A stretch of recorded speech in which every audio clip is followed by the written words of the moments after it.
जय हिंद, नमस्कार, वंदे मातरम सभी स्टूडेंट्स को। वेलकम है आपका तरुणा डिफेंस एकेडमी के यूट्यूब चैनल में। और आज हम पूरे 50 प्रश्नों का प्रैक्टिस पेपर लगाने वाले हैं। बहुत ही अच्छा मॉडल पेपर आपका रहेगा। इसका पीडीएफ आपको Telegram group Taruna defence academy पे मिल जाएगा और साथ ही डिस्क्रिप्शन में लिंक दिया हुआ है तरुणा डिफेंस एकेडमी के ऐप को डाउनलोड करने का। वहाँ पे आपको इम्पोर्टेंट नोट्स और ये सभी पीडीएफ उपलब्ध हो जाएंगे। इंग्लिश और हिंदी दोनों में आपको टाइप किया हुआ यहाँ पे मिल जाएगा। पहला प्रश्न आपके सामने आ चुका है। 50 प्रश्न टोटल रहेंगे। पहले जीके, फिर साइंस, मैथ्स और रीजनिंग, इस तरह से आपका पार्ट होगा। पहला भाग शुरू हो चुका है सामान्य ज्ञान का। जल्दी से जवाब देंगे। मैं आपको टारगेट देती हूँ 40 प्लस प्रश्न को अटेम्प्ट करने का। पूना का पेपर जो 2020 में हुआ था उस पर आधारित मॉडल पेपर है ये। चलिए स्टार्ट करते हैं। इंडिया गेट किस शहर में स्थित है? दिल्ली में, आप सभी को पता है। नेक्स्ट क्वेश्चन, निम्नलिखित में से किस शहर में भारतीय सैन्य अकेडमी स्थित है? ये आपको पता ही है, देहरादून में है। नेक्स्ट, सरदार सरोवर परियोजना किस नदी पर स्थित है? तो ये आपकी नर्मदा नदी पर स्थित है। नर्मदा नदी पर भारत का दूसरा बड़ा बांध माना जाता है। नर्मदा नदी पर स्थित है। आपको पता होना चाहिए ये प्रश्न पुणे 2020 के अलावा अभी जो रिसेंटली नवंबर में पेपर हुआ है 13 तारीख को, उसमें भी ये प्रश्न आया है। कौन से ईयरों में आया है स्टूडेंट्स कमेंट करके ज़रूर बताएंगे। नेक्स्ट क्वेश्चन, निम्न में से कौन सी पर्वत चोटी संसार की दूसरी सर्वोच्च पर्वत चोटी है? बिल्कुल सही जवाब है आपका K2, जिसको हम गोडविन ऑस्टिन के नाम से भी जानते हैं। ठीक है, डी ऑप्शन K2।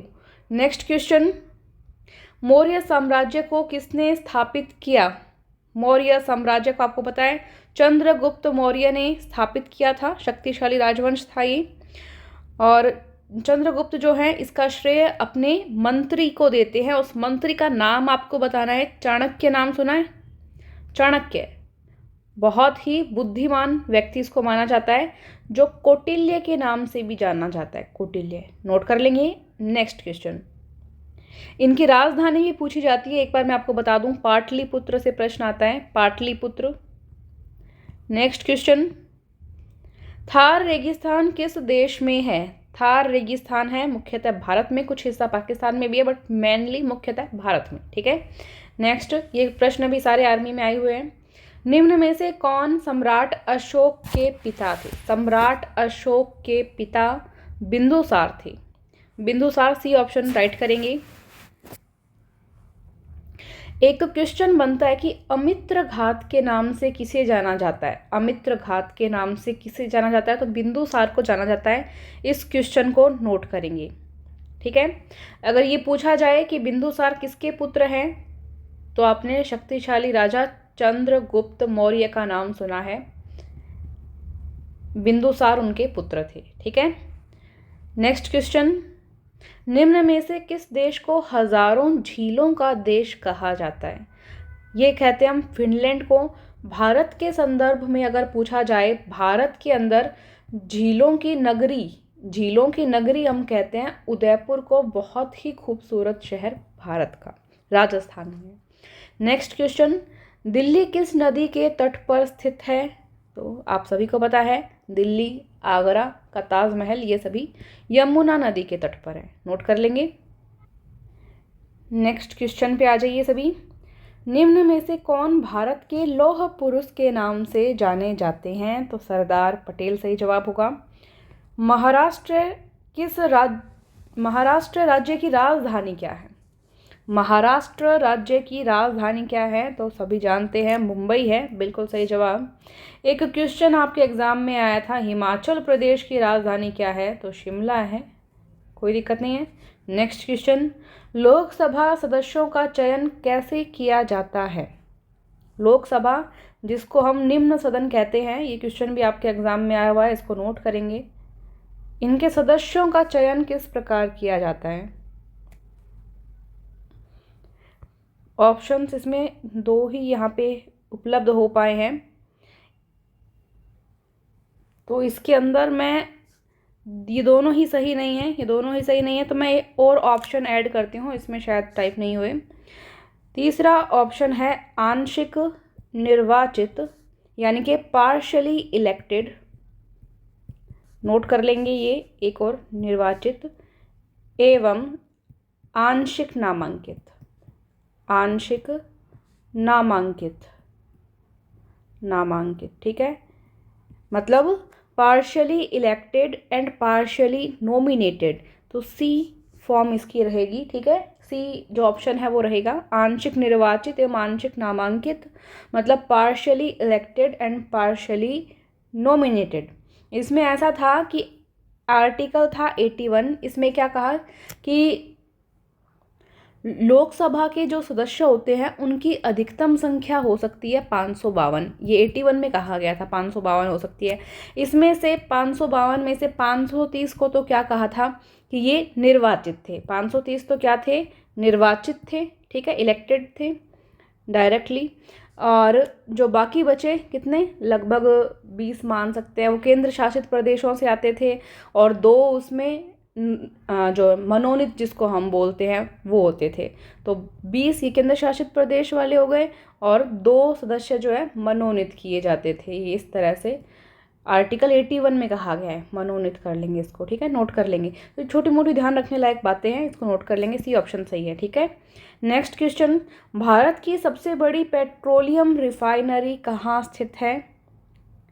ये है गुजरात के जामनगर में, बिल्कुल सही जवाब। नेक्स्ट, सामाजिक वेबसाइट फेसबुक का निर्माण किसने किया? फेसबुक सोशल वेबसाइट है, फेसबुक काफ़ी फेमस है। यस, सही जवाब आपका बिल्कुल, मार्क जुकरबर्ग। सभी स्टूडेंट्स क्लास को शेयर करेंगे अपने दोस्तों के साथ और बताएंगे कितने प्रश्न आपके जीके में सही हो रहे हैं।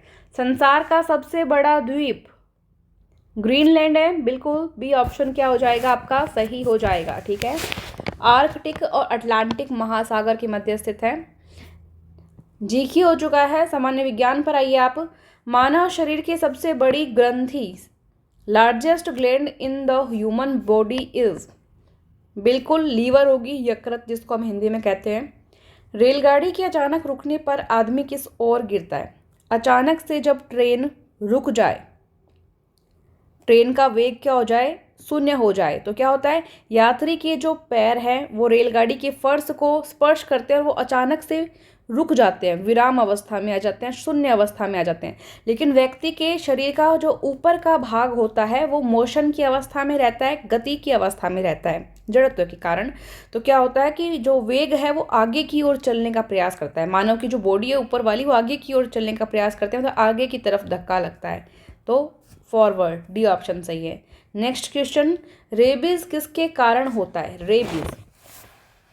रेबीज होता है आपका कुत्ते के काटने के कारण, सी ऑप्शन सही है, ठीक है। नेक्स्ट, ऊर्जा का प्राकृतिक स्रोत, natural source of energy is, बिल्कुल सनलाइट। नेक्स्ट, मोटर कार की हेडलाइट में कौन सा दर्पण का प्रयोग करते हैं? ध्यान रखिए, मिरर के बारे में पूछा है, बिल्कुल कॉनकेव लेंस, अवतल दर्पण।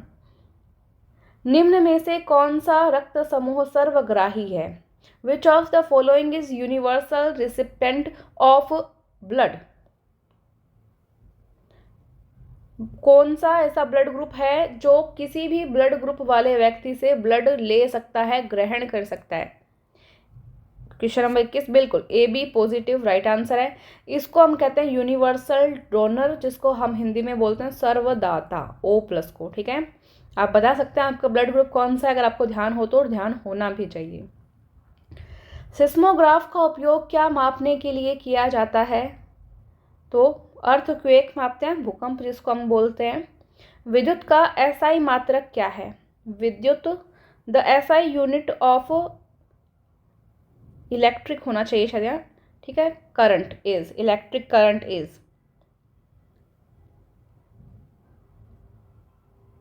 बताइए जल्दी से। बिल्कुल एम्पियर सही जवाब हो जाएगा यहाँ पे, और इसको अमीटर में मापा जाता है। अगर आपसे पूछे यंत्र कौन सा आता है तो यंत्र का नाम अमीटर, और यूनिट है यहाँ पे एम्पियर। क्वेश्चन जो है साइंस के थोड़े डिफिकल्ट होते हैं, हिंदी इंग्लिश दोनों में एक बार पढ़ लेना है इसको सही से। हमारे शरीर में स्नायु क्या जोड़ते हैं? जो लिगामेंट्स होते हैं वो बॉडी में क्या कनेक्ट करते हैं, ये आपको बताना है, ठीक है, बता पाएंगे? बिल्कुल, बोन टू बोन, हड्डी से हड्डी को। कार्बन एवं हाइड्रोजन के यौगिकों को क्या कहते हैं? कार्बन और हाइड्रोजन, नाम से क्या बन रहा है देखें तो बताएंगे। बिल्कुल हाइड्रोकार्बन, सी ऑप्शन सही है। ठीक है, एल्केन, एल्कीन, एल्काइन, ये पढ़ा है ना, एल्केन, एल्कीन, एल्काइन, ये सभी हाइड्रोकार्बन्स हैं। सोडियम का रासायनिक चिन्ह क्या है? सोडियम का बता पाएंगे? बिल्कुल Na। आपसे एल्यूमिनियम का पूछा जा चुका है पेपर में, एल्यूमिनियम का पूछा जा चुका है, क्या होता है? Al। और अभी शायद अक्टूबर या नवंबर के पेपर में लेड का पूछा गया था ना, कौन सा पेपर था, अक्टूबर वाला था या नवंबर वाला? तो इसका Pb होता है, ध्यान रखेंगे, नोट कर लेंगे। नेक्स्ट क्वेश्चन, बॉक्साइट किस धातु का अयस्क है? बॉक्साइट, बिल्कुल सही जवाब एल्यूमिनियम, जिसका Al प्रतीक चिन्ह था, भी आपने पढ़ा है। सल्फ्यूरिक अम्ल है, सूत्र बताना है आपको, एक सूत्र एग्जाम में पूछा जाता है, सूत्र ध्यान से पढ़ेंगे। जो अपनी ग्रीन कलर वाली फुल सिलेबस बुक है ना, आपको ई बुक PDF भी मिल जाएगी, ऐप में बाई कर सकते हैं आप, या बुक फ्लिपकार्ट अमेजोन से घर भी मंगा सकते हैं। डिस्क्रिप्शन और कमेंट बॉक्स में लिंक मिलेगा आपको। तो उसमें जो साइंस का पोर्शन आता है, उसमें 2 पेज के अंदर सारे इंपॉर्टेंट फॉर्मूलाज दिए हैं, आपको वो ज़रूर पढ़ने हैं। तो यहाँ पे सल्फ्यूरिक अम्ल का सूत्र बताएंगे जल्दी से, H2SO4। इसको पता है गंधक का अम्ल भी बोलते हैं, गंधक अम्ल भी बोलते हैं, ये भी आप ध्यान रखेंगे। नेक्स्ट है, निम्न में से क्या हृदयाघात यानी हार्ट अटैक का कारण हो सकता है? हार्ट अटैक का कारण कोलेस्ट्रॉल। ठीक है, तो आर्मी वाले तो वैसे ही फिट हैं, उनको टेंशन लेने की ज़रूरत है नहीं। नेक्स्ट है, थर्मामीटर में कौन सा पदार्थ प्रयोग होता है? थर्मामीटर में बिल्कुल मरकरी, जिसको हम क्या बोलते हैं? पारा। डी ऑप्शन सही हो जाएगा। ये वाली बुक की चर्चा कर रही थी मैं, इसमें आपको मिल जाएगा जो फॉर्मूलाज हैं वो सारे इसमें मिल जाएंगे, मैथ और बाकी सब भी है इसमें। प्रैक्टिस पेपर पढ़ना है तो ये वाला है। इंग्लिश मीडियम स्टूडेंट्स के लिए ओनली ई बुक अवेलेबल है, बुक अवेलेबल नहीं है घर मंगवाने के लिए। ई बुक PDF आपको मिल सकता है इंग्लिश मीडियम स्टूडेंट्स को, ओनली साइंस की। ठीक है, तो ये जानकारी आपको मिल जाएगी। नेक्स्ट यहाँ पे है क्वेश्चन नंबर 31, जो कि मैथ्स का है। ठीक है, एक बार बताएंगे GK और GS में कितने क्वेश्चन आपके सही हुए हैं? 30 में से GK GS में।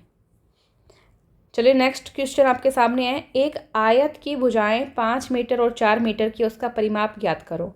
आयत आपको बनानी आती है, इस तरह की होती है। ठीक है, और भुजाएं कितनी हैं? 5 मीटर और 4 मीटर। ठीक है, परिमाप, आयत के परिमाप का सूत्र पता होना चाहिए, क्या होता है? 2 गुणा लंबाई प्लस चौड़ाई, 2 × L + B।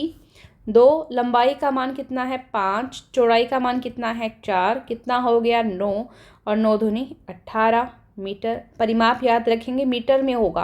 प्रश्न में आपको 18 मीटर स्क्वायर या 18 वर्ग मीटर लिखा हुआ भी पहले ऑप्शन में दे सकते हैं। ऐसे आंख बंद करके फटाफट से गलत ऑप्शन चूज नहीं कर लेना, ये नहीं होगा। मीटर में होता है परिमाप। अगर क्षेत्रफल का पूछा जाए ना, तो क्षेत्रफल मीटर स्क्वायर, सेंटीमीटर स्क्वायर, वर्ग मीटर, इनमें हो सकता है। ठीक है, क्षेत्रफल। तो 18 मीटर आपको चूज करना है, कहाँ पे है? B ऑप्शन सही है। नेक्स्ट क्वेश्चन, निम्नलिखित को हल करना है आपको, हल कर सकते हैं? बिल्कुल अभी करेंगे, थोड़ा पेन सेलेक्ट कर लेते हैं। चलिए, बोर्ड मास का रूल आपको पता है, तो उससे सोल्व करते जाना है इसको। 42 का 42 लिखेंगे, -2, और ये ब्रैकेट अब यहाँ पे स्टार्ट होता है। सबसे पहले क्या करेंगे, ये जो 4 है इसको 16 से डिवाइड कर देंगे, तो इनके स्थान पर यहाँ पे क्या आ जाएगा? 4 आ जाएगा। 16 में 4 का भाग देंगे। ठीक है, तो इसको सोल्व किया है मैंने बस, बाकी सभी को मैं एज इट इज़ लिखूँगी। 4 × 3 -4 × 4 + 5। ठीक है, कोई बात नहीं, एक एक करके कर लेंगे। 0 से चलना है हमें, क्योंकि बहुत सारे स्टूडेंट ऐसे हैं जिनके पास मैथ्स नहीं रही। अब किसको सोल्व करेंगे? अब जो मल्टीप्लाई वाले फंक्शंस हैं उनको हम यहाँ पे सोल्व करेंगे, जिसमें ये इन दोनों को मल्टीप्लाई करेंगे। ठीक है, पहले 25 है उसको सेम रखते हैं, 4 × 3 = 12 होता है ना, और माइनस का है यहाँ पे, तो हम माइनस लिखेंगे। 4 और 4 को गुणा कर लेते हैं, कितना हो जाएगा? 16 हो जाएगा। प्लस में 5 आगे दिया है। नेक्स्ट स्टेप को सोल्व करो, ये एज इट इज़ है। अब क्या करना है आपको? 25 और 12 को इनको जोड़ लीजिए, कितना हो जाता है यहाँ पे? 37, माइनस में कितना है? 16 + 5। ठीक है, मैं आगे यहाँ पे सोल्व कर रही हूँ। 42 एज इट इज़, -2, 37 में से 16 माइनस करेंगे और फिर उसको 2 से गुणा भी कर देंगे, ठीक है। बाहर 2 है, चलो एक साथ नहीं करते हैं तो अलग अलग कर लीजिए, कोई दिक्कत नहीं है। 21 + 5, अब 2 से इसको गुणा करेंगे अंदर तो कितना हो जाएगा ये हाँ जल्दी से, बिल्कुल 42 + 5, ये माइनस चल रहा था, ध्यान देंगे, प्लस मत कर देना इसको, ये देखो माइनस चल रहा है, ठीक है। 42 - 42, ये कितना हो जाएगा 0 + 5 और 5 आपका आंसर आ जाएगा, ठीक है। कहाँ पे है, डी ऑप्शन है। देखो ये यहाँ पे -5 भी दिया हुआ है, बट -5 आपको नहीं करना है क्योंकि 42 आपस में माइनस होके 0 हो चुके हैं और ये जो +5 बचा है आगे, तो आपको +5 उत्तर चुनना है, डी ऑप्शन सही है, ठीक है। 1-2 मिनट एक्स्ट्रा लग जाए कोई दिक्कत नहीं है, एक एक स्टेप से आप लोगों को सवाल को समझना है, ठीक है। नेक्स्ट क्वेश्चन है, 2 धनात्मक यानी पॉजिटिव संख्याओं का लघुत्तम समापवर्तक यानी कि एलसीएम और महत्तम समापवर्तक यानी कि एचसीएफ, हाईएस्ट कॉमन फैक्टर, और ये होता है लोएस्ट कॉमन फैक्टर। इनका गुणनफल कितना है, 72 है। इन संख्याओं का अंतर 6 है, तो इन संख्याओं का योग क्या होगा। ऐसा सवाल एसएससी जीडी में भी कई बार पूछा जाता है, तो इसको नोट करेंगे। आपको एक सूत्र मैंने बताया हुआ है बहुत बार, क्या कि 2 संख्याएं हैं, मानो a और b है, दोनों संख्याओं का गुणा, पहली और दूसरी संख्या का गुणा बराबर होता है उन संख्याओं के एलसीएम गुणा एचसीएफ के। ये सूत्र आपको पता होना चाहिए। आपको इनका गुणनफल दिया हुआ है 72, a × b आपको दिया हुआ है कितना 72, और a - b मतलब दोनों संख्याओं का अंतर आपको दिया हुआ है 6। ये चीज़ें आपको दी हुई है, अब आपको सोल्व करना है जैसे आप कर सकें। क्या तरीका आपका हो सकता है, आपने बचपन में एक सूत्र पढ़ा है, आपको याद हो तो, क्या सूत्र, मैं यहाँ पे इसको थोड़ा स्मॉल कर देती हूँ। चलिए, ये सूत्र आपका पढ़ा हुआ है, a + b²। क्या सूत्र होता है, क्या सूत्र होता है इसका, a² + b² +2ab, ये सूत्र होता है इसका, होता है। अब आप एक काम कर सकते हैं, क्या काम, कि एक बार तो 2ab को इसमें घटा दो और एक बार 2ab को जोड़ दो, कर सकते हैं। अगर हम कोई संख्या है हमारे पास, मान लीजिए 10 है, 10 में मैं कहूँ 2 जोड़ दो और 2 को ही घटा दो, कोई फ़र्क पड़ेगा क्या, कुछ नहीं पड़ेगा, ये आपस में कट जाएंगे, 10 ही बचेगा आपके पास। तो ये काम आप कर सकते हैं इसको ईजी बनाने के लिए। इससे क्या फ़ायदा होगा आपको, फ़ायदा ये होगा कि हम इसको लिख सकते हैं a² + b², और ये जो 2ab है इसको इसके पास लिख देंगे यहाँ पे 2ab, और ये 2ab प्लस का, ये 2ab प्लस का, 2ab और 2ab कितना हो जाएगा, 4ab हो जाएगा।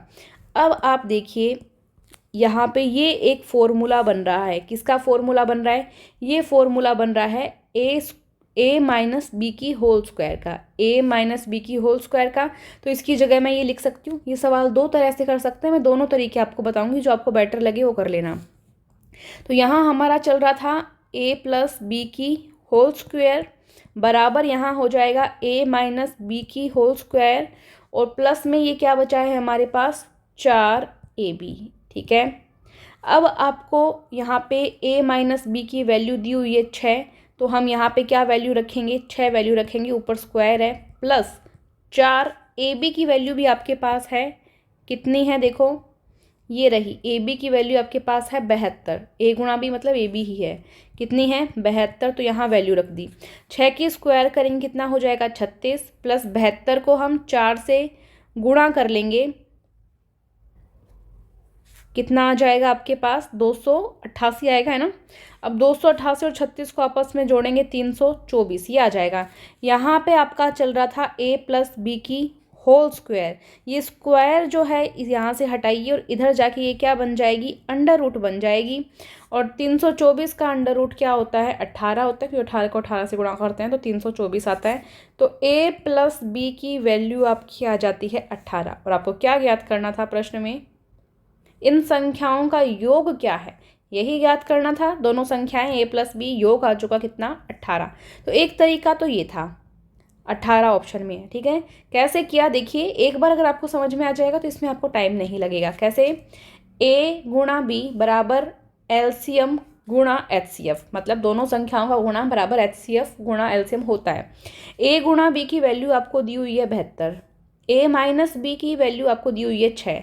अब मैंने आपको ये सूत्र बताया था, आपको पता था कि ये एक सूत्र होता है A प्लस बी की होल स्क्वायर बराबर A स्क्वायर प्लस 2AB, ये सूत्र होता था, ठीक है। मैंने क्या किया, -2AB कर दिया और +2AB कर दिया, क्योंकि मैं एक बार घटा सकती हूँ कोई भी संख्या को, एक बार जोड़ सकती हूँ, कोई दिक्कत नहीं है। फिर मैंने क्या किया, ये जो प्लस वाली संख्याएं हैं इनको आपस में जोड़ लिया, ये कितना हो गया 4AB हो गया, और ये माइनस का 2AB था ये इसके पास लिख लिया। और ये आपको पता है किसका सूत्र होता है, A माइनस बी की होल स्क्वायर का। तो मैंने इस पूरे सूत्र की जगह, इतने बड़े झमेले की जगह A माइनस बी लिख दिया मैंने यहाँ। प्लस में मेरे पास क्या बचा था 4AB, तो प्लस में मेरे पास 4AB बचा है। A माइनस बी की वैल्यू मेरे पास 6 दी हुई है, AB की वैल्यू मेरे पास 72 दी हुई है, मैंने वैल्यू पुट की, स्क्वायर की 36 हो गया, 72 को 4 से गुणा किया 288, दोनों को आपस में जोड़ा 324। इधर स्क्वायर चल रही थी, आपको पता है, स्क्वायर मैंने हटा दी और अब यहाँ पे इसका अंडर रूट कर लिया दूसरी साइड जाके, तो 18 इसका उत्तर आ गया हमारे पास। तो एक तरीका तो आपके पास ये था, एक और तरीका अब आपको देखना है। कैसे देखेंगे, अभी देखेंगे। देखिए यहाँ पे आपके पास ये दो गिवन में हैं, तो इसको समीकरण 1 मान लेंगे, इसको समीकरण 2 मान लेंगे, ठीक है। यहाँ पे आपको क्या करना है, ये दो समीकरण आपके पास आ चुकी है 1 और 2। क्या कीजिए कि इसमें से A या B किसी की भी वैल्यू निकालिए समीकरण 1 में से और उसको 2 में पुट कर दीजिए। समीकरण 1 से हम वैल्यू निकाल लेते हैं B की, ठीक है। B की वैल्यू निकालते हैं, कैसे निकालेंगे, A को दूसरी साइड ले जाओ, दूसरी साइड 72 पहले से है, बटे में A चला जाएगा क्योंकि A यहाँ पे गुणा में था। ये B की वैल्यू आ गई, इसको पुट करो। B की जगह आपको क्या रखना है, यहाँ पे 72 बटे A रखना है। रखिए A माइनस 72 बटे A और बराबर में चल रहा है आपके पास 6। इसको सॉल्व करेंगे तो ये एक द्विघात समीकरण आपके पास बन जाएगी। कैसे बनेगी, देखिए यहाँ पे कुछ नहीं है, बटे में 1 लगाइए, लघुत्तम लेंगे, कितना आ जाएगा, A आ जाएगा। ऊपर क्या बचेगा, A स्क्वायर आपके पास माइनस 72 बराबर 6।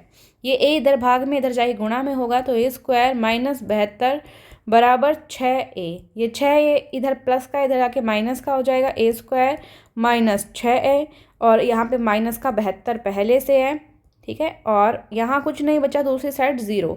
ये आपके पास द्विघात समीकरण बन गई। इसको सोल्व करके भी आप A की वैल्यू निकाल सकते हैं और फिर B की वैल्यू निकाल सकते हैं किसी भी एक समीकरण में रख के, और दोनों को जोड़ सकते हैं। तो ये काम थोड़ा बढ़ जाता है, तो मैंने आपको ये तरीका बताया था, इससे थोड़ा फास्ट हो जाएगा।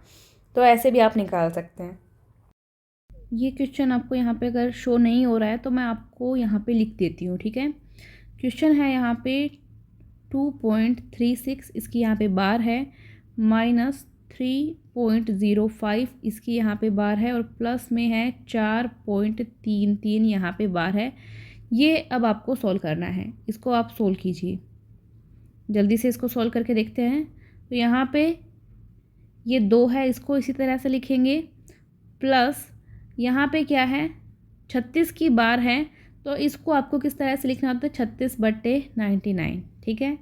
माइनस क्या है 3 है, आगे कितना है 0.5 है, तो माइनस था तो इसको हम माइनस लिखेंगे, कितना 5/99, ठीक है। प्लस यहाँ कितना है आपके पास 4 है, प्लस का है ना तो 33, और बटे में कितना है आपके पास 99। इस तरह से हम लिखते हैं, जो भी संख्याएं बाद में होती है। अब आपको आगे जो संख्याएं हैं इसमें, उन आगे वाली संख्याओं को देखना है, 2, 3 और कितना है यहाँ पे 4, तो 2 माइनस का 3 है, प्लस का 4 है, इतना हो गया।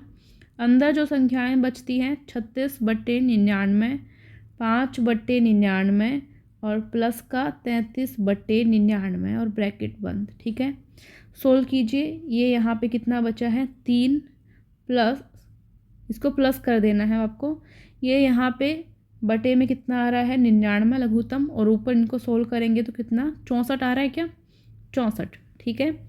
इसको हम वापस से उसी फॉर्म में लिखेंगे 3.64, तो ये आपको ऑप्शन में मिलना चाहिए, ए ऑप्शन आपको मिल रहा है, तो ये ऑप्शन सही हो जाएगा। तो नेक्स्ट क्वेश्चन है, प्रत्येक स्थिति में समतुल्य शेष प्राप्त करने के लिए संख्याओं 2270, 3739 और 6677 को निम्नलिखित में से किस बड़ी से बड़ी संख्या से विभाजित किया जाना चाहिए। मतलब शेषफल हमको सेम लाना है, इसमें भी सेम शेषफल चाहिए, इसमें भी सेम और इसमें भी सेम शेषफल हमको चाहिए। ऐसी कौन सी संख्या से हम भाग दे दें। देखिए मैंने सारे ऑप्शन पहले चेक किए हुए हैं, तो मैं डायरेक्ट इस ऑप्शन को चुनूंगी। आप एक एक ऑप्शन को लेकर भी ट्राई कर सकते हैं। ये ऑप्शन अगर मैं चुनती हूँ तो मैं इसको अगर 1 से गुणा करूँ, 1 से गुणा करूँ और उसमें 801 जोड़ दूँ, कितना हो जाएगा 2270, बिल्कुल सही जवाब। फिर मैं इसी संख्या को 2 से गुणा करूँ और फिर मैं इसमें 801 जोड़ दूँ, कितना आ जाएगा 3739, बिल्कुल। फिर मैं इसी संख्या को 3 से गुणा करूँ और उसमें 801 जोड़ दूँ, कितना आ जाएगा 6677, बिल्कुल सही जवाब। बी ऑप्शन आपका सही हो जाएगा। बी ऑप्शन आपका सही हो जाएगा। मतलब 1469 का अगर हम इन सभी संख्याओं में भाग देते हैं तो इसमें जाता है 1 बार, इसमें जाता है भाग 2 बार, इसमें जाता है भाग 3 बार और प्रत्येक बार शेषफल 801 बचता है। तो मेरा बी ऑप्शन सही हो जाएगा। ठीक है, एक एक ऑप्शन लेके भी आप ट्राई कर सकते हैं। नेक्स्ट क्वेश्चन, यदि राजू विजय से 20% अधिक आय अर्जित करता है तो विजय द्वारा अर्जित आय राजू द्वारा अर्जित आय की तुलना में कितने प्रतिशत कम है। अब बहुत सारे स्टूडेंट क्या करेंगे, भागे भागे 20% इसकी अधिक है तो इसकी 20% कम होगी और 20 उत्तर कर देंगे और वो गलत हो जाएगा। ऐसे आपको नहीं करना है, सही तरीके से प्रश्न को किया कीजिए। कैसे करेंगे, यहाँ पे अधिक कितनी थी, यहाँ पे अंतर था 20 का, ठीक है, अधिक थी, हर चीज़ हमेशा 100 पे होती है, 20 अधिक है तो 100 प्लस 20, 100 प्लस 20, ठीक है। मैंने क्या बताया, हर चीज़ अपने आप में कितने प्रतिशत होती है, 100% होती है। तो प्रतिशत निकाल रहे हैं तो क्या करेंगे, गुणा 100, ठीक है। तो 20/120 गुणा 100 कट कर लीजिए, उत्तर आ जाएगा। 0 से 0 काट देंगे, इसको काटेंगे 6, 100/6 और काट लीजिए 2 से, 50/3% है तो ठीक है। ये आ गया आपका बी ऑप्शन सही, बी ऑप्शन सही हो रहा है तो इस तरह से ये सही हो जाएगा। नेक्स्ट क्वेश्चन, एक मोबाइल 2 मोबाइल विक्रेताओं द्वारा 45% के कुल लाभ पर बेचा गया, टोटल लाभ कितना है 45%, ठीक है। यदि पहले सेलर ने इसे 25% के लाभ पर बेचा तो दूसरे विक्रेता ने कस्टमर को कितने प्रतिशत लाभ पर बेचा, ये आपको बताना है, ठीक है। 2 लाभ डायरेक्टली दिए हुए हों तो हम कैसे करते थे, x प्लस वाई, पहला लाभ प्लस दूसरा लाभ प्लस दोनों लाभ का गुणा बटे में 100 बराबर 45, इस तरह से करते थे। x की वैल्यू यहाँ पर कितनी है 25 है, x की वैल्यू, पहले लाभ की वैल्यू 25 है, y की वैल्यू हमको पता नहीं कितना है, ये हमको निकालना है। चलिए करते हैं, x की वैल्यू 25 रखी प्लस y की वैल्यू पता नहीं, प्लस x की वैल्यू 25, आगे क्या है y बटे में 100 और बराबर 45, ठीक है।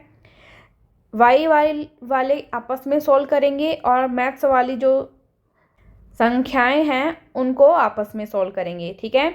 तो एक तरफ लिख देती हूँ पहले मैं, 25y/100 बराबर 45, ये 25 यहाँ माइनस का हो जाएगा क्योंकि दूसरी साइड प्लस का था।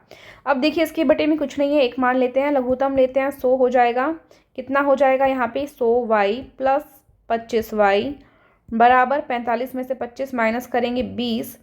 अब देखिए यहाँ पे 100y और 25y, 125y/100 बराबर 20, ये काट लीजिए आप, 25 के पहाड़े से डायरेक्टली कट रहा है, 25 5 125 और 25 चौके 100, तो 5y/4 बराबर 20।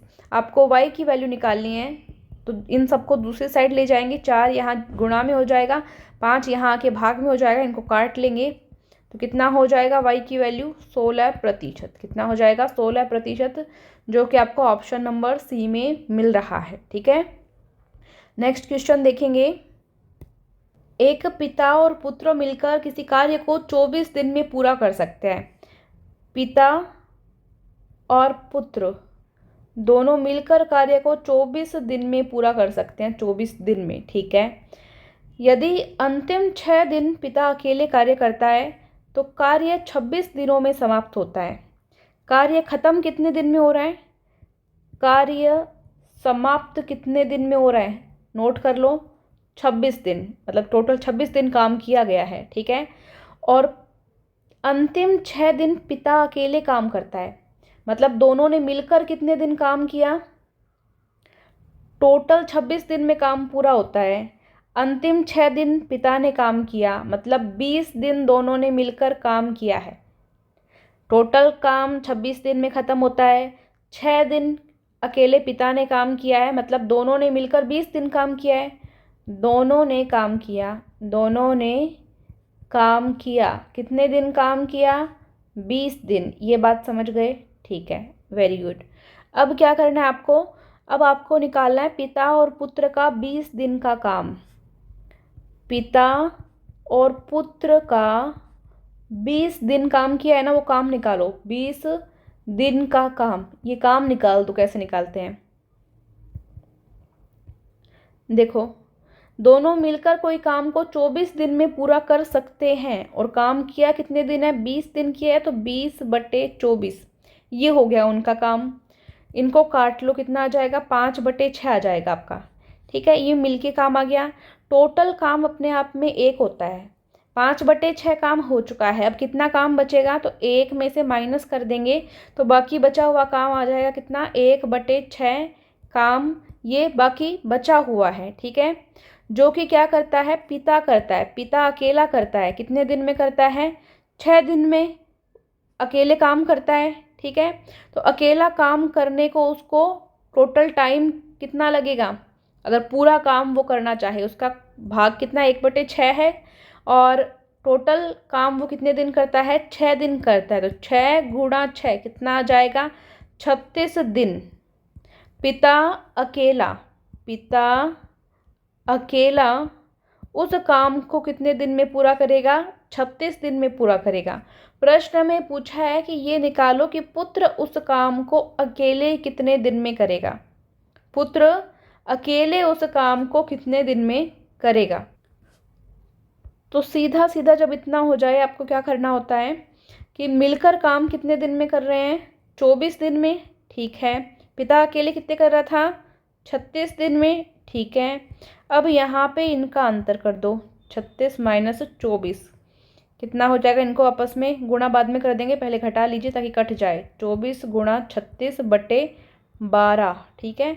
इसको काट लीजिए, आपका उत्तर आ जाएगा, 12 से कट जाएगा, 12 दूनी 24, इसको 36 को गुणा करेंगे, कितना आ जाएगा, 72 दिन। पुत्र अकेला वो काम कितने दिन में पूरा करेगा, 72 दिन में पूरा करेगा। तो ऑप्शन मिल रहा है क्या, बिल्कुल मिल रहा है, ए ऑप्शन आपका क्या हो जाएगा, सही हो जाएगा, ठीक है। 24 मीटर लंबे और 14 मीटर चौड़े एक खेत में, कोई खेत है, ठीक है। इसमें 9 मीटर लंबा और 4 मीटर चौड़ा और 1/3 मीटर गहरा एक टैंक खोदा गया है, और उस टैंक को खोदने पर जो मिट्टी निकली है उस मिट्टी को समान रूप से पूरे खेत में फैला दिया गया, ठीक है। शेष खेत में जो बचा उसमें फैला दिया गया, तो खेत की ऊंचाई कितनी बढ़ जाएगी। देखो, टंकी से जो मिट्टी निकाली गई है और उसको पूरे खेत में समान रूप से फैला दिया गया है, तो इन दोनों का यहाँ पे जो आयतन होगा, जो वॉल्यूम होगा, वो सेम होना चाहिए। कैसे निकालेंगे आप, खेत का आयतन, खेत का आयतन सूत्र क्या होगा, लंबाई गुणा चौड़ाई गुणा ऊंचाई, यही होता है। वैल्यू रखेंगे, लंबाई की वैल्यू कितनी है, 24, चौड़ाई की वैल्यू कितनी है, 14, ऊंचाई की वैल्यू पता नहीं, h मान लेंगे, ठीक है। अब जो टैंक खोदा गया है, टैंक का आयतन निकालो। तो टैंक के आयतन की वैल्यू आपको दी हुई है यहाँ पे, लंबाई 9, चौड़ाई 4 और ऊंचाई 1/3, 9, 4 और 1/3, तो 9 × 4 × 1/3, लंबाई गुणा चौड़ाई गुणा ऊंचाई, इनको आपस में गुणा कर लेंगे, ये कट जाएगा, 3 और 3 चौके 12, यहाँ पे 12 आ जाएगा घन मीटर, 12 घन मीटर। ये आपका टैंक का आयतन आ गया है, ठीक है। टैंक का आयतन आ गया, तो इन तीनों का गुणा बराबर होगा 12 के, क्योंकि वो मिट्टी पूरी सेम तरीके से बिछा दी गई है, दोनों का आयतन बराबर होगा, तो 24 गुणा 14 गुणा h बराबर 12। ये आयतन आया है, इस आयतन के बराबर होगा 12 के। अब h की वैल्यू आपको निकालनी है, तो यहाँ पे क्या हो जाएगा, 12 बट्टे ये 24 भाग में चला जाएगा, 14 भाग में चला जाएगा। अब इनको काट लो, अब इनको काट लीजिए। अब ये घन मीटर में था, एक बात ये भी देखने वाली है, किस में था, घन मीटर में था। अब इसको आपको सेंटीमीटर में चेंज करना है, क्योंकि सारे ऑप्शन सेंटीमीटर में यहाँ पे दिए हुए हैं, ठीक है। तो पहले तो आप इसको चेंज कर लेंगे, क्या कर लेंगे, चेंज कर लेंगे। तो 100 से हम क्या कर देंगे, इसको गुणा कर देंगे। अब इसको सोल्व कर लीजिए फटाफट से। 12 एकम 12, 12 दूनी 24, और 2 से काट लीजिए, कितना हो जाएगा ये 50। वापस 2 से कट जाएगा 7, इसको काटेंगे 25, 25 बट्टे 7 काटना आता है ना, 25 बटे 7। फिर भाग देंगे तो 7 तिया 21, 5 और 7, 3.57 लगभग ये उत्तर आना चाहिए। अगर ऑप्शन एकदम सेम मिलता है तो सही है, ये रहा यहाँ पे। तो ये यहाँ पे लगभग 3.5 के अराउंड हो रहा है, और 3.5 यहाँ पे ऑप्शन में नहीं हो तो 4 के अराउंड पे भी हम जा सकते हैं, ठीक है। तो ये कर लेते हैं, सी ऑप्शन से ही कर देते हैं हम। नेक्स्ट क्वेश्चन देखेंगे, वह सबसे बड़ी संख्या कौन सी है जिससे 59 और 54 को विभाजित करें तो क्रमशः 3 और 5 बचते हैं। तो इस तरह का सवाल जब भी दिया हुआ हो, इसको कैसे सॉल्व करेंगे। देखो, सबसे बड़ी अभिष्ट संख्या निकालनी है आपको, ठीक है। क्या करो, HCF मसप निकालो, किसका, यहाँ पे क्या है 59, बचना कितना है 3, ठीक है। तो 59 माइनस 3। दूसरा क्या है 54, बचना कितना है यहाँ पे 5, तो 54 माइनस 5, बस खत्म। HCF निकालना है आपको। 59 माइनस 3 करेंगे कितना हो जाएगा 56, 54 माइनस 5 करेंगे कितना हो जाएगा 49। इनका HCF निकाल दीजिए, कितना होगा 7 हो जाएगा। कैसे, 7 को 7 से गुणा करते हैं 49, 7 को 8 से गुणा करते हैं 56। इस तरह से हम इसके टुकड़े कर सकते हैं। HCF कितना आ जाएगा, जो हाईएस्ट कॉमन 7 है, तो 7 उत्तर आ जाएगा। ए ऑप्शन सही है, कर सकते हैं इजीली। नेक्स्ट क्वेश्चन, वर्ष 2011 में महेश के पास X पेड़ थे। प्रत्येक वर्ष नए वृक्षारोपण के कारण इस संख्या में 10% की वृद्धि हो जाती है। पहली बार किस वर्ष में 2011 की तुलना में पेड़ों की संख्या कम से कम 50% अधिक हो जाएगी, ठीक है। किस तरह से करेंगे, 2011 में पेड़ों की संख्या पता नहीं कितनी है, X है, X मान ली, ठीक है। 2011 के पेड़ कितने हैं, X है, ठीक है। वृद्धि हमको पता है, वृद्धि हर बार कितनी हो रही है 10% की हो रही है, ठीक है। अब आपको क्या देखना है कि कब ये 50% अधिक हो जाए। क्या 50% अधिक, तो X थी, X का 50%, X का 50% कैसे निकालेंगे, X तो है ही, हर बार कितना 10 की वृद्धि हो रही है, ठीक है। प्रतिशत है, बट्टे में 100 रहेगा, और कितनी बार हमको पता नहीं, हम n बार मान लेते हैं, ठीक है। कितने वर्ष बाद वो हमको पता नहीं, तो कितने वर्ष मान लेते हैं, n वर्ष मान लिया, एज्यूम कर लिया हमने, ठीक है। चलो अब सोल्व करते हैं इसको। इस साइड तो x का 50% है, x का मतलब गुणा 50 का मतलब 50, प्रतिशत का मतलब बट्टे में 100। यहाँ क्या चल रहा है, x n और गुणा में क्या है 10 बटे 10 को काट ही लेंगे ना, काट लेंगे तो इजी हो जाएगा। इस 10 को इससे एक 0 काट लीजिए, 10 हटा दो, ठीक है। xn बटे 10, ठीक है। ये x से ये x आप काट सकते हो, इसको काट दीजिए। इस एक 0 से ये एक 0 काट दीजिए, यहाँ बचता है 50 बटे 10 बराबर n, ये कट जाएगा। यहाँ n का मान कितना आ जाएगा 5 आ जाएगा, 5 वर्ष बाद, मतलब 2011 के बाद 5 वर्ष कितना हो जाएगा 2016 में, 2016 में 50% की वृद्धि हो जाएगी। तो बी ऑप्शन आपका सही है, ठीक है। इस तरह से हम कर सकते हैं।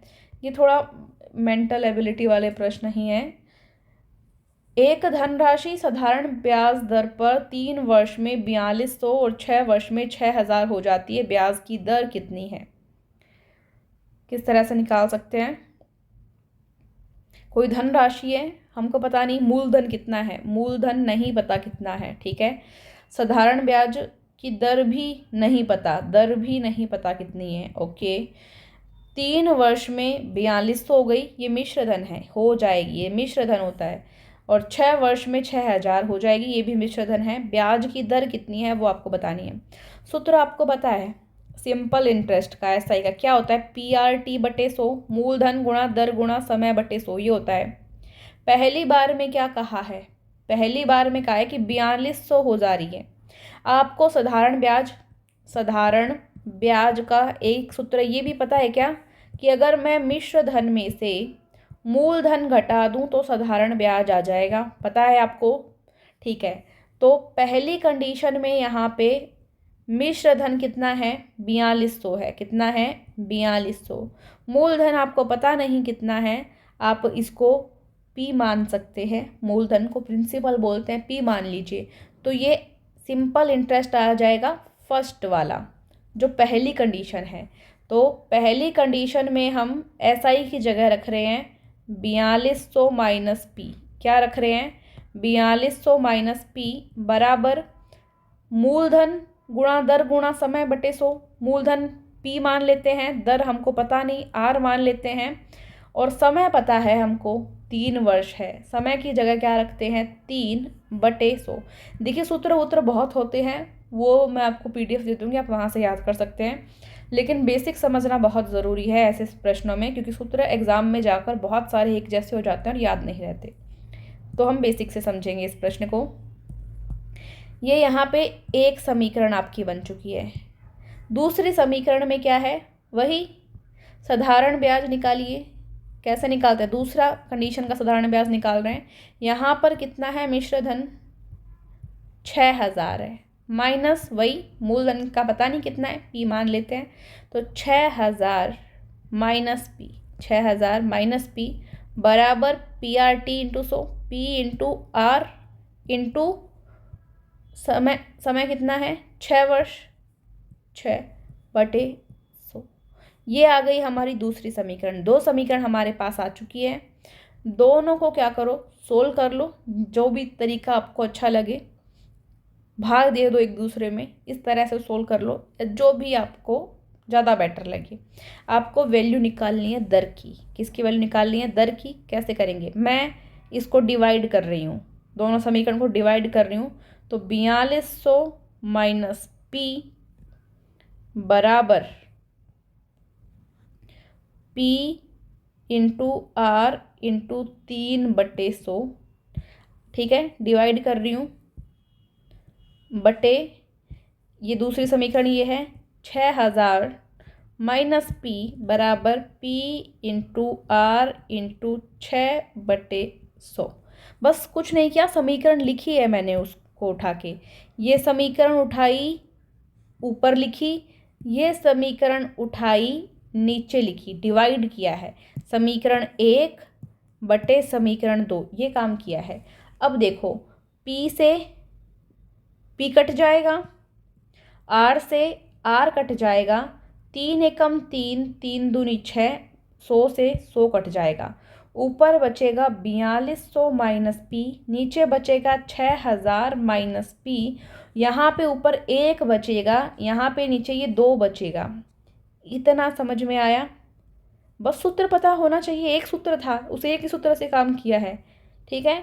इतना आपके पास अब आ गया। अब इसको वज्र गुणा कर लो। क्या करो? वज्र गुणा कर लो, ठीक है। थोड़ा बड़ा सवाल है, अगर एग्ज़ाम में आपके पास समय बचा हो तो ही इतना बड़ा सवाल में हाथ डालना है, वरना इसको स्किप भी आप कर सकते हैं अगर समय आपके पास नहीं बचे, ठीक है। अब इसको गुणा करेंगे तो ये ऊपर गुणा होगा, 2 गुणा 4200 माइनस P बराबर 6000 माइनस P। 1 से गुणा होगा तो सेम ही रहना है। इसको अंदर मल्टीप्लाई करेंगे तो कितना हो जाएगा? ये 8400। P से भी गुणा होगा, ये 2P बराबर 6000 माइनस P, ठीक है। अब यहाँ ये 2p है, यहाँ ये 1p है, इनको एक साइड करने की कोशिश करते हैं। और जो 6000 और ये 8400 है, इनको भी एक तरफ करने की कोशिश करते हैं ताकि इसको आगे सोल्व किया जा सके। तो 8400, ये 6000 इधर प्लस का था, इधर आके किसका हो जाएगा, माइनस का हो जाएगा। यहाँ पे 2p माइनस का था, ये 1p यहाँ माइनस का, इधर आके प्लस का हो जाएगा, यहाँ बचेगा 0। ठीक है, ये देखिए 8400 में से 6000 माइनस करेंगे, हमारे पास बचेगा 2400। ठीक है, यहाँ पे ये 2p, ये 1p कितना हो जाएगा, माइनस का 1p बचेगा बराबर 0। ये p दूसरी साइड चला जाएगा, किसका हो जाएगा, दूसरी साइड जाके प्लस का। 2400 वैल्यू आएगी p की, यानी मूलधन कितना है, 2400 है। मूलधन आ चुका, आप दर निकाल लेंगे। PRT बटे 100 बराबर SI, सिंपल इंटरेस्ट, ये सूत्र होता है। आपको निकालना है दर। बाकी वैल्यू अगर आपके पास यहाँ पे आ चुकी हो तो आप निकाल सकते हैं। समीकरण 1 देखिए, समीकरण 1 में P की वैल्यू अगर आप पुट कर दें तो R की वैल्यू आपके पास आ जाएगी। चलिए करिए, 4200 माइनस P की वैल्यू कितनी है, अभी हमने निकाली थी 2400। 4200 माइनस 2400 बराबर P की वैल्यू वही 2400, R की वैल्यू पता नहीं, समय 3 है, बटे में 100 आपको दिया है। अब इसको काट लीजिए, 2 0 से 2 0 कट गई। 4200 में से 2400 माइनस करते हैं, कितना हो जाएगा आपके पास, 1800 बराबर 24 गुणा R गुणा 3। ये 24 और R यहाँ गुणा में, इसको दूसरी साइड भाग में ले जाएंगे तो 1800 बटे 24 गुणा 3 बराबर R। इसको काट लीजिए, 3 एकम 3, 3 छिके 18 और 6 से कट जाएगा, ये 6 चौके 24, 4 से कट जाएगा 25% उत्तर आना चाहिए। डी ऑप्शन आपका क्या हो जाएगा, सही हो जाएगा। ठीक है, नेक्स्ट क्वेश्चन,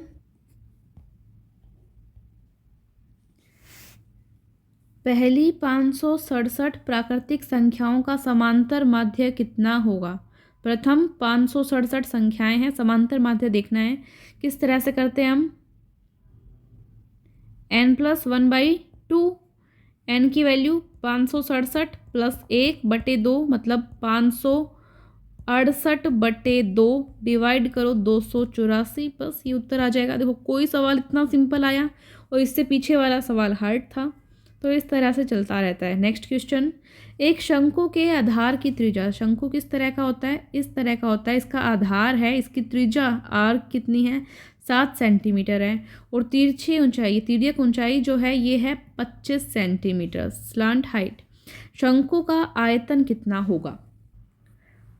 शंकु के आयतन का आपने सूत्र पढ़ा हुआ है, क्या सूत्र पढ़ा है, 1/3 पाई r² h पढ़ा हुआ है। इसके लिए हमको ये वाली हाइट भी चाहिए, ये जो मध्य की हाइट है ये भी आपको चाहिए। कैसे निकालेंगे इसको हम, देखिए ये 25 है, ये भी इधर वाली 25 है, आपको पता है। अब ये यहाँ पे 25 दी हुई है, ये यहाँ पे आपके पास 7 है।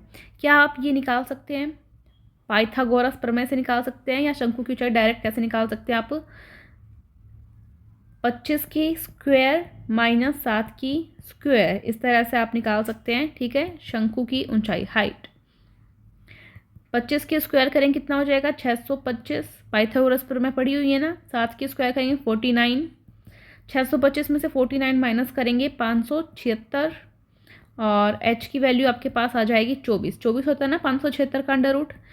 h की वैल्यू आपके पास 24 आ गई। अब आयतन में वैल्यू रखो, 1/3, पाई का मान 22/7, r की वैल्यू 7 दी हुई है आपको, स्क्वायर है तो 7 गुणा 7, h की वैल्यू आपके पास 14 आ गई, ये आई है ना 14, h की वैल्यू आपके पास 24 आ गई, मैंने 14 बोल दिया शायद, 24 आ गई। ठीक है, इसको आगे कट कर लेंगे, 7 से 7 काट लेंगे, 3 एकम 3, 3 आठे 24, और अब ऊपर जितनी भी संख्याएं हैं क्या बची है, 22 गुणा 7 गुणा 8, इन तीनों को मल्टीप्लाई कर लेंगे, आपके पास उत्तर आ जाएगा लगभग ये 22 गुणा 7 8 56, 6 दूनी 12, तो कितना हो जाएगा ये, 2 3 2 1, लगभग 1232 लगभग ये आपको उत्तर आना चाहिए। ऑप्शन देखते हैं एक बार, 1232 ये रहा। ए ऑप्शन आपका क्या हो जाएगा, सही हो जाएगा। ठीक है, ए ऑप्शन सही है। नेक्स्ट क्वेश्चन, निम्नलिखित संख्याओं में से कौन सी संख्या एक पूर्ण वर्ग नहीं है? परफेक्ट स्क्वायर कौन सी नहीं है, कैसे निकालेंगे? इन सभी का आप गुणनखंड करके देखेंगे और गुणनखंड करेंगे तो अगर सबके पेयर बनते रहें तो ये पूर्ण वर्ग है, और सबके पेयर नहीं बनते रहें तो पूर्ण वर्ग नहीं है। इन सभी संख्याओं को आप देखेंगे तो इनके पेयर टोटल बन जाएंगे इनके गुणनखंड के। इसका नहीं बनेगा तो डी ऑप्शन को आप सिलेक्ट करेंगे, सही करेंगे। ठीक है, ये आप कर लेना। नेक्स्ट है रीजनिंग। एक निश्चित कोड भाषा में इस तरह से लिखा जाता है, उसी कोड भाषा में JYQV को क्या लिखेंगे ये हमको बताना है। देखो सबसे पहले हम देखते हैं किसको क्या लिखा गया है। SKEW इसको लिखा है हमने POCY। ठीक है, हमें देखना है JYQV को क्या लिखना है। ओके, अभी कर लेते हैं। क्या हो सकता है, आपको क्या लगता है, क्या आइडिया है? S से अगर मैं 3 कम करूं तो P आता है। K से अगर मैं 4 बढ़ा रही हूँ तो O आ रहा है, और E से मैं 2 कम कर रही हूँ, और W से मैं 2 बढ़ा रही हूँ तो Y आ रहा है, WXY है ना, 2 बढ़ा रही हूँ तो Y आ रहा है। इसी फॉर्म में लिखूँगी मैं। J से 3 कम करने पर कितना आ जाता है? J से 3 कम करने पर G आता है। G ऑप्शन में है नहीं, G कहीं पे भी ऑप्शन में है नहीं। तो क्या करते हैं, एक काम ट्राई कर सकते हैं हम कि इसमें जो निशान है ना, जैसे पहले माइनस, फिर प्लस, फिर माइनस, और फिर लास्ट में प्लस, इसको हम उल्टा करते हैं। पहले प्लस कर देते हैं, फिर माइनस, फिर प्लस, फिर माइनस, इस तरह से करके देखते हैं। ठीक है, तो यहाँ पे हम +3 कर रहे हैं, J में 3 ऐड करते हैं, तब देखते हैं क्या आता है। M आता है, ऑप्शन में मिल रहा है। आगे देखते हैं, Y में माइनस करते हैं, कितना, 4। Y में 4 माइनस करके देखते हैं, तो 4 माइनस करेंगे, बिल्कुल U आ रहा है, ये भी ठीक है। अब Q में हम ऐड करते हैं 2 ऐड करते हैं, तो Q में 2 ऐड करने पर कितना आता है, S आता है ना, S। V में माइनस करते हैं 2, तो V में -2 करते हैं तो T आता है। मैं ये क्यों कर रही हूँ, यही संख्या क्यों कर रही हूँ, देखो यहाँ 3 माइनस किया, यहाँ 3 प्लस कर दिया, यहाँ 4 प्लस किया, यहाँ 4 माइनस कर दिया, यहाँ 2 माइनस किया, यहाँ 2 प्लस कर दिया, यहाँ 2 प्लस किया, यहाँ 2 माइनस कर दिया। ठीक है, बी ऑप्शन आपको मिल जाएगा उत्तर के अंदर। नेक्स्ट क्वेश्चन, किसी निश्चित कोड भाषा में इसको ये लिखा गया है तो इसको ये लिखा गया है, तो स्पैरो को उस कोड में क्या लिखा जाएगा? ठीक है, तो देख सकते हैं आप यहाँ पे S को, S यहाँ पे सेकंड लास्ट है, S की जगह P लिखा गया है, S की जगह P लिखा गया है यहाँ पे, तो S की जगह हम क्या लिख देंगे, P। ठीक है, अब P की जगह देखेंगे यहाँ पे, P इनमें कहाँ पे है, P एकदम लास्ट में है, एकदम लास्ट में, यहाँ पे एकदम लास्ट में क्या है, Q। तो P की जगह हम क्या लिखेंगे, Q। ये आप एक एक करके लिख के भी देख सकते हैं। ठीक है, और फिर A यहाँ पे कहाँ है, ये रहा थर्ड लास्ट, यहाँ पे थर्ड लास्ट O है, A की जगह O लिखा गया है, तो A की जगह मैंने O लिख दिया। अब क्या है, R है, R की जगह देखो, R इसमें N है R की जगह। ठीक है, तो R की जगह N, 2 बार N लिख देंगे। ठीक है, फिर अगर उत्तर मिल जाए तो इतनी देर में भी आप कर सकते हैं, PQONN, PQONN, मतलब यही वाला होने वाला है। आगे भी हम देख लेते हैं, O यहाँ पे O की जगह S लिखा जाएगा। ठीक है, W की जगह यहाँ पे T लिखा जा रहा है, तो T, ये उत्तर आ रहा है आपका। ठीक है, यही आ रहा है, डी ऑप्शन सही हो जाएगा। नेक्स्ट क्वेश्चन, निम्नलिखित श्रृंखलाओं में प्रश्नवाचक चिन्ह की जगह प्रतिस्थापित हो सकने वाली संख्या का आपको चयन करना है। 22, 33, 66, 88, 11 के गुणज हैं, ये आपको दिख रहा है। तो ऑप्शन के अकॉर्डिंग देखें तो 11 को अगर 15 से गुणा करें तो 165 आता है, डी ऑप्शन सही है। नेक्स्ट, मदन ने दीवार पर लगे एक चित्र की ओर इशारा करके कहा, वह महिला, ये कोई चित्र है, चित्र में कौन है, एक महिला है, ठीक है। बात कौन कर रहा है, मदन कर रहा है कि वह महिला मेरे पुत्र की माँ, मदन का पुत्र, इसके पुत्र की माँ, इसके पुत्र की माँ कौन हो गई, इसकी वाइफ हो गई, वाइफ यानी हिंदी में पत्नी हो गई, ठीक है, मदन की पत्नी हो गई, ठीक है। पुत्र की माँ के ससुर, मतलब इसकी पत्नी का ससुर, इसकी पत्नी का ससुर इसका खुद का फादर हो गया, इसका पापा हो गया, ठीक है, मदन का पापा हो गया। इतनी बात समझ में आ गई, ठीक है। माँ के ससुर के दामाद की पुत्री, माँ के ससुर का दामाद, मतलब इसका दामाद करोगे, इसका दामाद, दामाद मतलब इसकी बहन का हस्बैंड हो गया, ठीक है।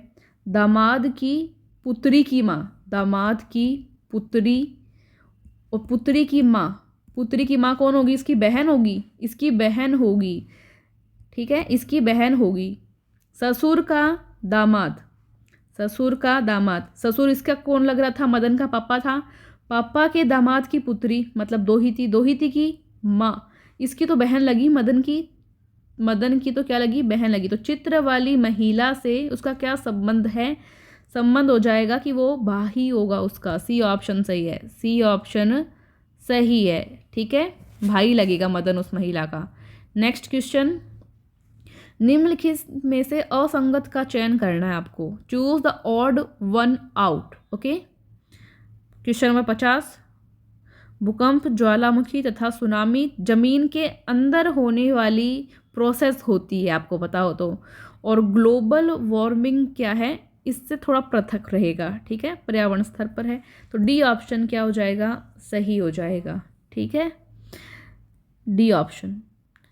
तो ये आपके 50 प्रश्न कुल हो चुके हैं। आई होप आपको क्लास पसंद आई हो। कुछ प्रश्न थोड़े से बड़े भी आए थे, बट ये पूना के पेपर पर आधारित था, ये जो पूरा पेपर है 2020 में जो पेपर हुआ था उस पर। तो कुछ मैथ्स के क्वेश्चन हार्ड रहे, बाकी जीके साइंस तो काफ़ी इजी रही, रीजनिंग भी इजी थी। तो कैसा रहा ओवरऑल आपका पेपर, आपका रिजल्ट, टोटल कितने क्वेश्चन आपके सही हो पाए, कमेंट करके ज़रूर बताएं। पीडीएफ के लिए Telegram group Taruna defence academy ज़रूर ज्वाइन करें, ऐप डाउनलोड करें, और जो स्टूडेंट्स बुक लेना चाहते हैं वो डिस्क्रिप्शन में लिंक दिया हुआ है, वहाँ से आप बुक भी ले सकते हैं। Thank you so much. जय हिंद, जय भारत।